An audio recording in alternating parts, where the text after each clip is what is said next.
Tetra Bio-Pharma is a biopharmaceutical company focused on cannabinoid-based drug discovery and development, aimed at bringing drugs and treatments to patients and their healthcare providers. The company has several subsidiaries that are engaged in the development of biopharmaceuticals and natural health products containing cannabis and other medicinal plant-based elements. Tetra Bio-Pharma is listed on the TSX Venture and trades under the ticker symbol TBP.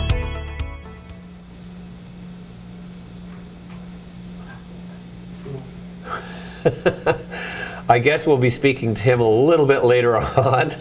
Ed, are you the new CEO of Tetra Bio-Pharma? Did you change your name to Guy Chamberland? Yeah, I changed my name. Okay, we're confused out here now. We know it's Friday, but April 1st is ways away. What the hell's going on? What happened? I don't know. I assumed that usually we do that. This is a blooper. That was a blooper. There we're doing live bloopers now. There we go. What? Okay. We're starting to write bloopers. Ah, there he is. Okay. Coming in via Skype. Boy. Hi, Guy. How are you? Guy? Is it Guy or Guy? Very good. Oh. Good, thank you. Guy. Okay, I apologize for that. So, Guy, it's been a while since we've had you on the show. Have we had you on the show before? Yes, you had. Twice. Okay. Okay, I apologize. I'm out to lunch here today. So February 18th, you announced that hemp energy drink cans are going to be now available in 59 grocery stores and convenience stores in British Columbia, Alberta, and Saskatchewan. Now, are those cannabis-infused drinks? No, they're not. They're just hemp protein hemp products. Okay, but so hemp with zero content of CBD, just out of curiosity? Well, currently, yes. That's based on the current regulations. Okay. But it's a product that's approved by Health Canada. Yeah. Our marketing approval for it, and say that CBD becomes legal, well, into a food product, we'll be able to obviously proceed with a partner and create this type of a drink.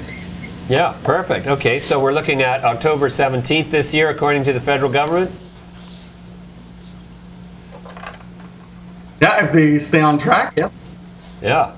Great. Okay, so tell me, how has Tetra Bio-Pharma been elbowing its way into market share in this crowded cannabis space?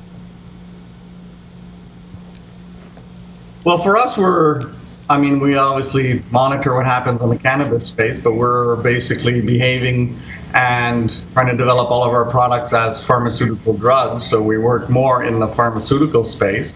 Our raw material is obviously cannabis, and the fact we do clinical trials with cannabis products, I gotta say we kind of spend some time in the cannabis space, but we're more of a pharma than we are of a cannabis company. I see. So you're basically positioning yourself in stores and on shelves in stores in anticipation of the legalization of cannabis as an ingredient in consumer packaged goods like drinks? Well, that's our Tetra Natural Health Company. So our Tetra Natural Health Company is a subsidiary of Tetra Pharma, and we created that company to generate some revenues while we're basically investing on the development of cannabinoid drugs. So we're more like a GW Pharma type company, the Tetra Bio-Pharma side, and our Tetra Natural Health division is going to leverage our scientific and regulatory expertise to try and generate revenues under the natural health product and, say, the cannabis regulations for the company. Oh, interesting. So you say compared to GW Pharma, are you developing pharmaceutical drugs alongside your natural health products? That's correct. Our main focus is mainly developing drugs. We have several. We have some ocular THC-based eye drops. We have some other cannabinoids as well for treating painful dry eye. We're going after several other ocular diseases. We have a topical product. We have several inhalation products that we're developing for chronic pain, for acute pain, and for breakthrough pains. And these are all going to be products basically for the pain market, approved with a DIN, hopefully, and in other countries approved by the FDA, and same thing in Europe. So we're basically trailblazing behind GW and going to be bringing these drugs to the market and, well, hopefully in the coming years. Sure. Okay, what is your, what is the leading flagship sort of drug in development now that will be hitting the market soonest, do you think? Well, as soonest will probably be a race between two products. What we had called our PP01 product and our PP02 are the first two products that we had planned to bring as drugs to the market. The PP02 product is basically a sustained relief buccal tablet of THC that's designed for going after the opioid sparing market. So that one we're looking at is it's through a special regulatory path in the USA called the 505(b)(2), where we kind of leverage the fact that dronabinol and marinol are recognized as safe drugs in the USA. So kind of piggyback on the regulatory to go faster to the market for a drug approval. So that's going to be one to watch this year, as well as, well, PP01, we had announced earlier this year that we had discovered a mycotoxin impurity in our drug substance, which is basically the cannabis raw material. So now we've been working with Health Canada to kind of define very safe levels, so basically mycotoxin-free cannabis product, and then this program eventually is going to take back off, and basically that's when we'll be completing our clinical development to bring this product as a drug to the market. During the whole time in the last, I guess, 2017, 2018, we completed 4 clinical trials in humans with cannabis or cannabinoid-based drugs.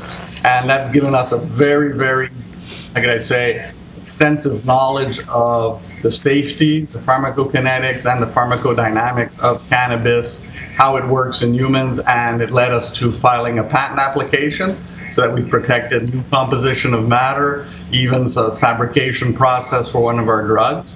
And with that, we're starting to accelerate the development of some of our second generation inhalations. So we're going to be targeting other modes of delivery to kind of replace the smoked, say, cannabis type product. Today, we know the difference between, say, a smoked cannabis, a vaporized cannabis, and an oral. So we've been able to generate all of that clinical research. We've also completed our phase 2 trial with the cannabis oils using 3 different ratios, CBD in cancer and non-cancer chronic pain patients. So now we'll be analyzing this data with our partners at McGill and Santé Cannabis, and hopefully we'll get a lot more insight into which ratio of THC CBD is very effective in pain, which will then help us basically continue our other programs in pain development. But we're basically going to remain a pharma that develops pain products based on cannabis or cannabinoid molecule. Wow, that's incredible. So, as a as somebody who's following in the footsteps of GW Pharma, that suggests you're very well priced right now. Why is the market not sort of giving you the premium that that GW Pharma enjoyed in its developmental stage, in your opinion? I think one of the probably reasons is when Tetra Bio-Pharma started, it was in 2014, it was as a licensed producer applicant. So a lot of our shareholders probably came in thinking we'd be going down the licensed producer path. And when we took the different turn in about mid-2016, obviously these shareholders, stayed because the price had gone from 5 cents to, I think, over 60 or 70 cents. So they were already seeing a relatively nice pickup. But I think as we move forward, a lot of our shareholders that were early on didn't really understand what we're doing, and they're kind of, watching the LPs go up and wondering probably why we're not going up. And the day we do get close to success with a drug, I think a lot of people are going to be surprised by, the swing that you get when you get close to a drug approval. And we don't have a very good institutional base either, so it's more of a retail stock right now. Interesting. All right, Guy. Well, that's a great update on the company. I wish you the best of luck, and we're going to continue to monitor Tetra Bio-Pharma. Thanks for joining me today.